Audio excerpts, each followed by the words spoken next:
আসসালামু আলাইকুম। সদর এগ্রো ফার্মের পক্ষ থেকে আমি কামরুল হাসান আর একটি নতুন ভিডিও নিয়ে আসলাম। বন্ধুরা, আজ শুক্রবার বেতাগা গরুর হাট থেকে আহ, সদর এগ্রো ফার্মের জন্য গরু ক্রয় করা হয়েছে। তো আমরা এখন এই যে গাড়িতে উঠাচ্ছি ইনশাল্লাহ।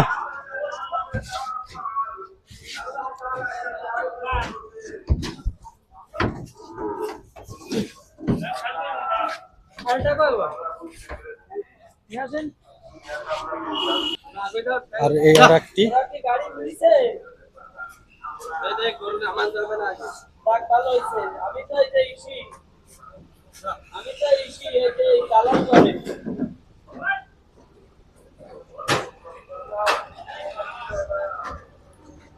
তো সবাই সদর এগ্রো ফার্মের জন্য দোয়া করবেন আর সবাই ভালো থাকবেন। এই পর্যন্ত আসসালামু আলাইকুম, থ্যাংক ইউ সো মাচ।